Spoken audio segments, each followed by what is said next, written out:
growing up in Turkey was actually very, very difficult.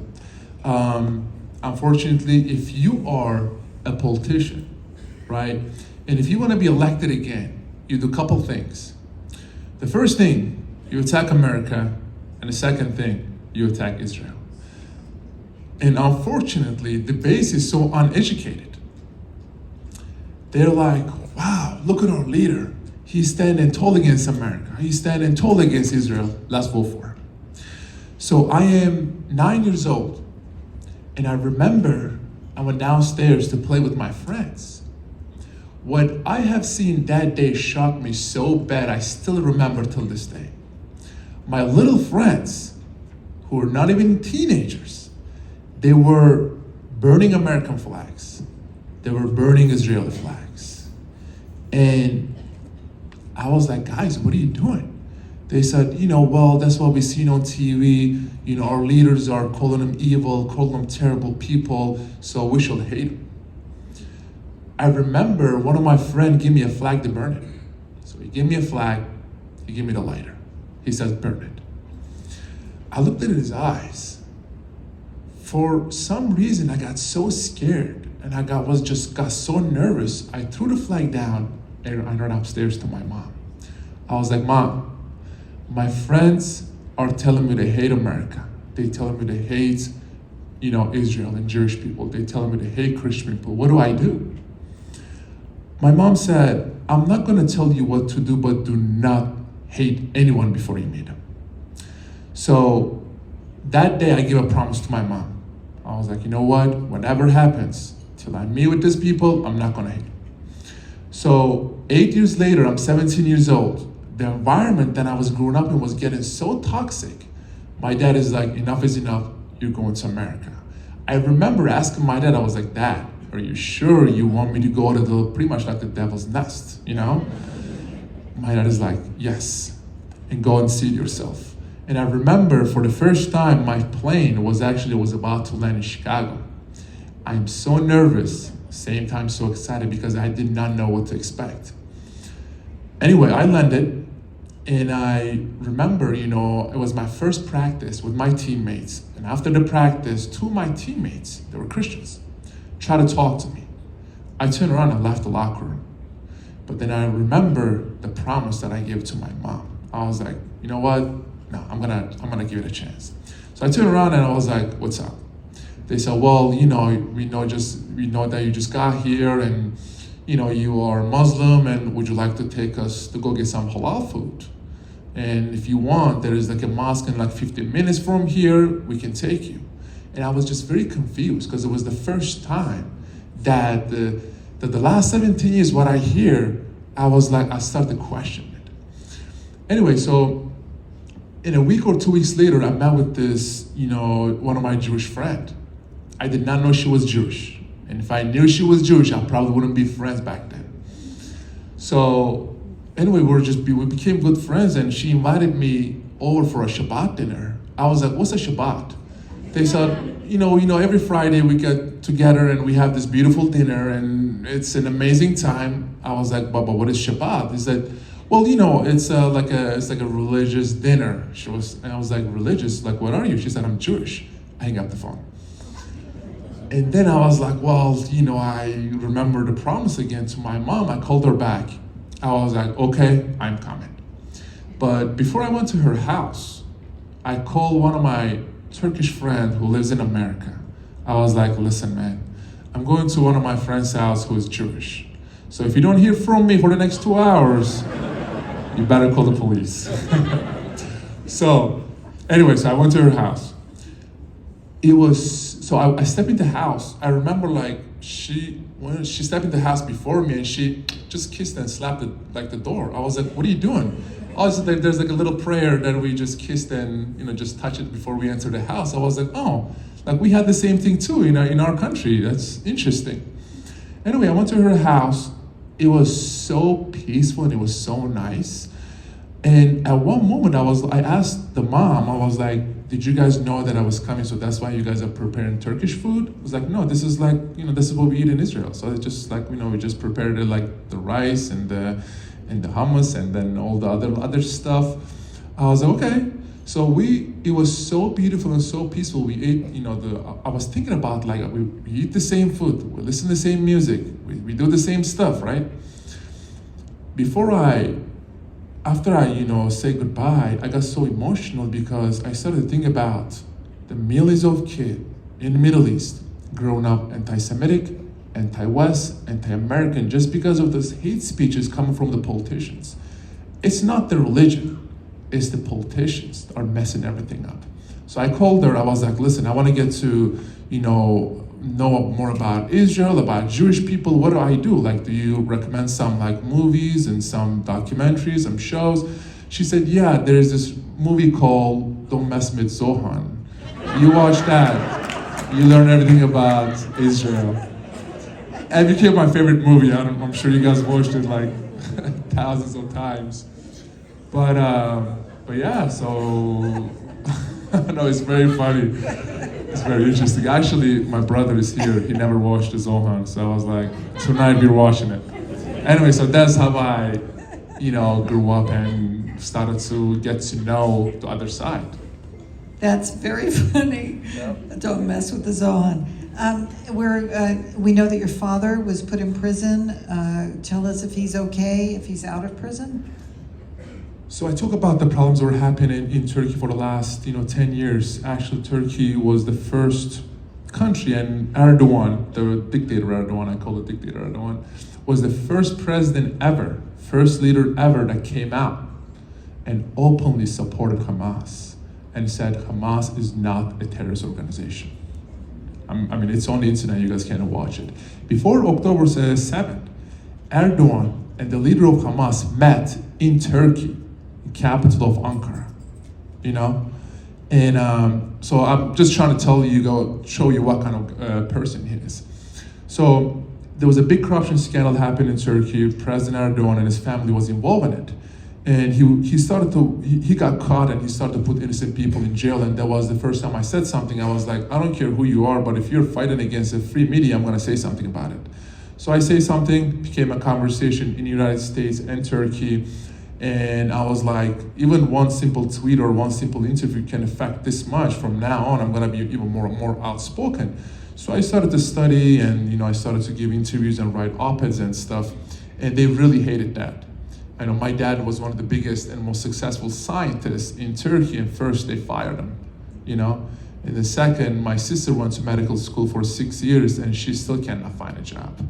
I think the saddest one was my little brother, because he wanted to be like his big brother and play an NBA and all that stuff, but he was getting kicked out on every team because of the same last name. So they were getting affected so much, they had to put a statement out there and said, we are disowning Enes. The letter actually is still out there on the internet.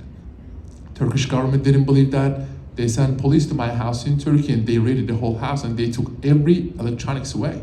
Phones, computers, laptops, because they wanted to see if I am still in contact with my family or not. They couldn't find no evidence, but they still took my dad in jail for a while. But we put so much pressure from here to Turkey, they had to let him go.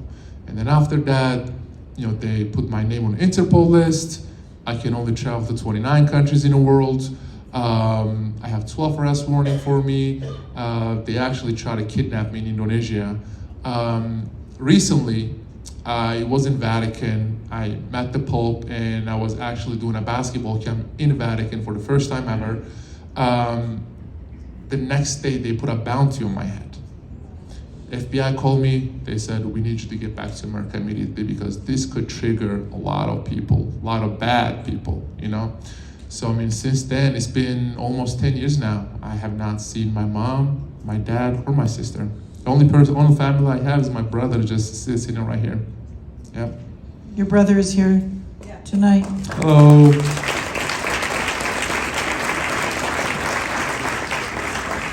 Thank you for joining us. This is your first Jewish event. I heard that before. So welcome. Is it okay so far?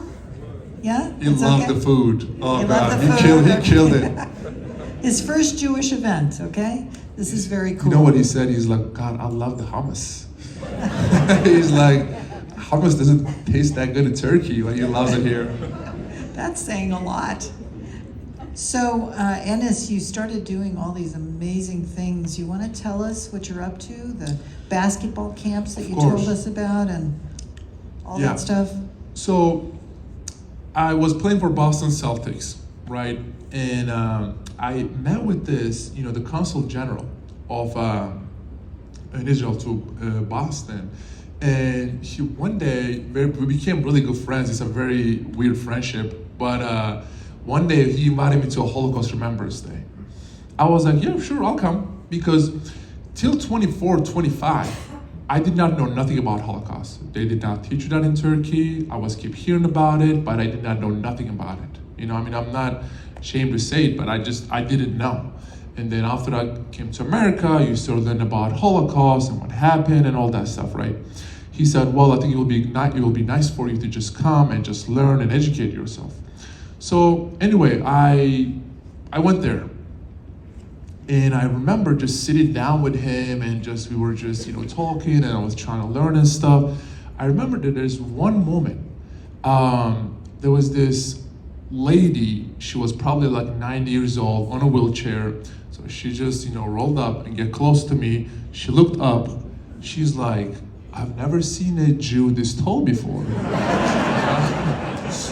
I was like, ma'am, you are so sweet, but I'm not Jewish. She's like, wait, what are you? She said, I was like, I'm Muslim. She's like, then what are you doing here? I was like, well, I'm here to learn. She started to tear up.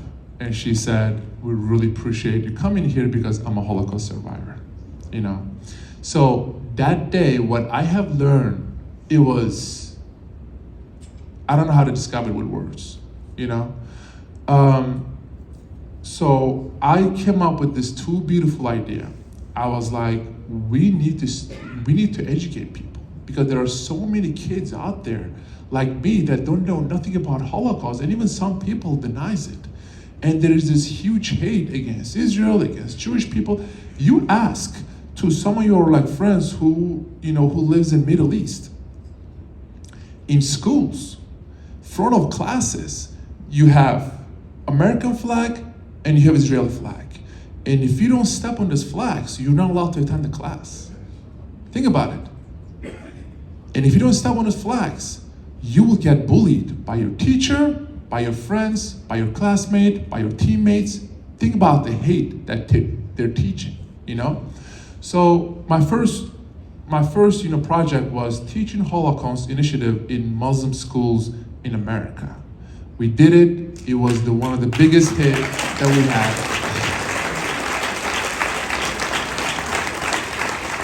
The second project, I've told about some of my friends about the second project, they were just calling me crazy, but I was like, I want to organize a basketball camp in Jerusalem, and we are going to invite Israelis and Palestinians. So, I said this dream to many of my friends on both sides. They said, you are crazy, they're not gonna play basketball, they're gonna fight. I was like, you know what, I'm taking that chance. So we organized this basketball camp in Jerusalem, in Haifa and Tel Aviv. There's a lot of videos out there, you all can go out there and watch it. So I went there for the first time. Right before I went there, actually, I was getting so much death threats. I was like, you know what, I don't care about any of them. I'm doing God's work, I'm gonna go. So I went there. And I remember first time I walked in a gym, and there's this one parent actually came up to me and they said, we gotta tell you a story. I was like, okay, go ahead. He said, look at this little girl over there. I said, okay. She said she's Palestinian. I was like, okay. So her parent is one of the board members of Al-Aqsa. So they're like a really big family in the Muslim community over there. So she said, when we told our kid that, you're gonna go to Jerusalem and do a basketball camp with other Israeli kids, she said, there is no beep way I'm gonna go to Israel and play basketball with other, Jewish kids. They said, well, Enes is going, just give it a chance. We'll get you a lot of, gifts, and, just go there for 1 hour. If you don't like it, we'll take you back. She ended up staying for 2 weeks. And after a week, she apologized, in front of all of her teammates and say, sorry guys, I just didn't know enough. There was this one moment, so I put I purposely put them on the same team. I put this Palestinian girl and a Jewish kid, and me was on the same team. I don't know if you guys know the basketball terms, but the other opponent team shot the ball, they missed it, I got the rebound, I give the ball to this Jewish kid. He crossed someone over, he passed to this Palestinian girl, and she scored the ball. And when she was coming back, they high-fived each other. I was like, this is the most beautiful scene I have seen in my life. I know that I'm not going to change the Middle East by doing one basketball camp, but it's a start. Instead of them getting bombs on the street and covered in blood, we'll take them to the basketball court, you know? And now I have this another idea, which I haven't done it yet because of what's going on. It's on delay a little bit. I'm sure you guys heard about Kyrie Irving. I'm sure you guys heard about Kanye. I'm sure you guys heard about many other, the players or whatever that came out and said the craziest things possible. I was saying it's not only their fault, it's on us too. If someone would have taken Kyrie, if someone would have take those players when they were a rookie, when they were a college student to Israel and show them around, take him to Jerusalem, show them the Jewish side, show them the Muslim side, show them the Christian side, and they said, look, they're living in peace, then they would have these comments. So now what I want to do is I want to start a school, a basketball school in Israel, and start taking these influencers, basketball players, whoever, to these basketball camps. And no one can say anything. What are they going to say? Why are you doing a basketball camp for the kids? So once you get into this Gen Z, the area, then we are going to have a bigger voice. Because you know what? A lot of people are going out there and, we know what breaks my heart? If I go in front of a kosher butcher, open up a Palestinian flag and say Free Palestine, what is that going to do? If I go out there in the rallies and open up a Palestinian flag and say from the river to the sea, Palestine will be free, what is that going to do? Nothing. Is it going to end war? No. Is it going to end the kids are being killed? No. So we gotta, do whatever we can to change that mindset. So. Thank you. Can you remember what it felt like when you landed in Israel and when you saw it for the first time? Can you talk to us about that? And I know that it was profound, so I want to hear about it, but that's probably the reason why you want to bring people to Israel, because of how it impacted you. So tell us about that. Of course, first of all, they love basketball, they love the NBA, they know probably more players than I actually do. It's the craziest thing how much they follow basketball. But it was definitely one of the most peaceful places I have visited, especially Jerusalem. There's no way that you can go to Jerusalem and not be inspired and not be like, wow, this is the most, holiest, and this is one of the most beautiful places I've ever seen in my life, And the other thing is, I don't know, it's pretty crazy, but I gained around 5 to 6 pounds in like 4 days, because I could eat kosher food, so I was just killing it, Anyway. But no, it was so beautiful, so nice. People were so amazing. I actually met so many people from the government and from some of these athletes. I had a beautiful dinner with Omri Caspi. I'm sure you guys know. Before I went there, I had a conversation with Omar Stoudemire, and he said he was very sad that he couldn't be there, but he's gonna send his some of his students to my basketball camp and stuff. So we have an amazing opportunity. You see, we have lots of people who wants to do good. So I was like, why don't we just do something solid? Instead of telling these people, I want to give you an example because actually not many people knows, but after all this thing happened with Kyrie Irving, he texted me. I have the text messages on my phone. I can show you guys privately. But he said, let's talk and let's come up with some ideas and stuff.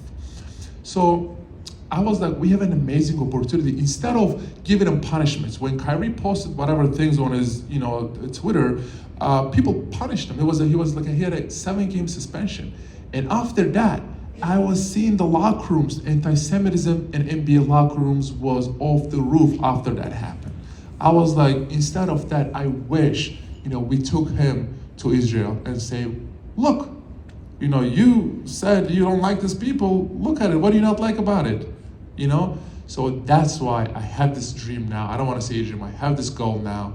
We start taking these players, athletes, influencers, TikTokers, Instagrammers, whoever they are, to these basketball camps, right? And showing what, you know, Jewish people are about, Christian people are about, Muslim people are about, you know? So.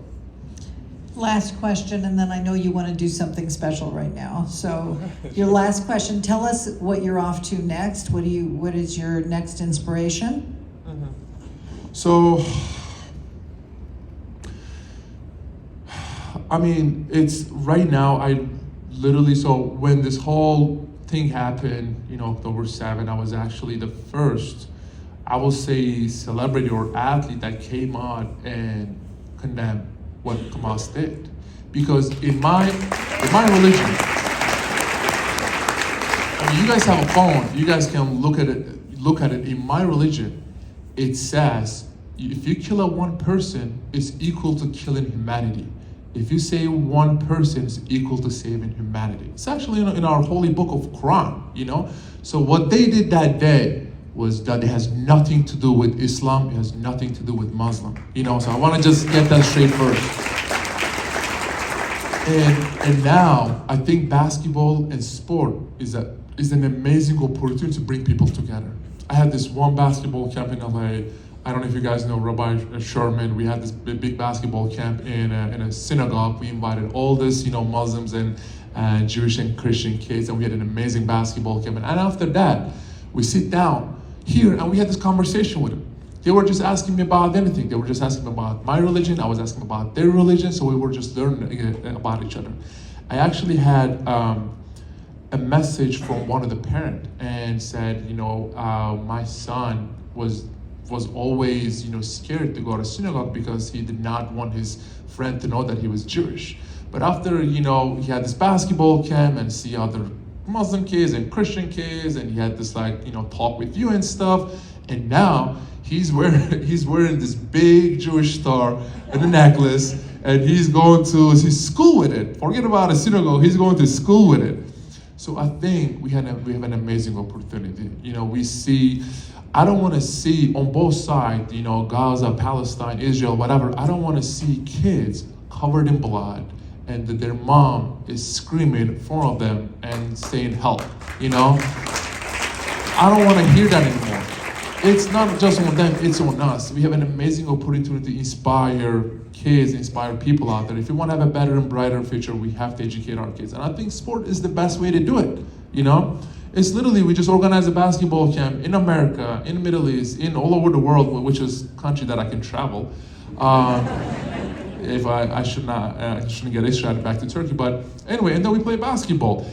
And I put them in the same team. So they learn to share with each other. They learn they have to communicate or they're gonna lose the game. They have to, you know, pass the ball to each other. And I seen after the basketball camps, they exchange numbers, they say, well, can you follow me on Instagram? He's like, if you follow me, I'll follow you back and stuff. You know, so like you see these beautiful conversations that are happening between. What breaks my heart is because of what's happening in the Middle East now, every country have Jewish and Muslim, you know, communities now, they hate each other. But we gotta do whatever we can to fix that. It's on us. Listen, it's on me, it's on you guys, it's on everybody here, so. Thank you, Enes. Enes, you're a very, very special person, and we are very happy to have you with us. And now, speaking of children, is there somebody that you want to? Yeah. So the reason I'm here actually is very funny. So yesterday, Peggy was telling me about this beautiful story. So there is this a little friend who is, I'll just say my friend. His name is Mason. And if Mason is around, can we just bring him over here? Come on, Mason. What's up, buddy? And he's wearing a Boston Celtics shirt, so I love it. So, Mason, I heard that you told Peggy, right? And said, well, why don't we just invite Enes Freedom to our gala and he can speak to our audience. Is that true? Yeah. Okay, well, there you go. I'm sure you love basketball. I'm sure you see what's happened over there. Would you like to say a couple words to the people? No? There you go. It's all yours, buddy. Just make sure you're always supporting Israel, and make sure you never back down or always believe in what you believe in.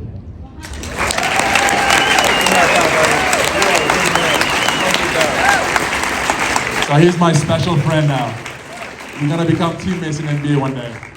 But no, I just want to say thank you guys so much. My last message is, listen, it doesn't matter what your background is, your skin color, your religion, or whoever you are. You know, we need to leave our differences on the table and try and find what we have in common, because we only have one world to live. So we need to make this world better together. Till one of those crazy billionaires find another planet to live, this world is what we have, man. So we gotta make this world better together. And that's the key word, together, don't forget.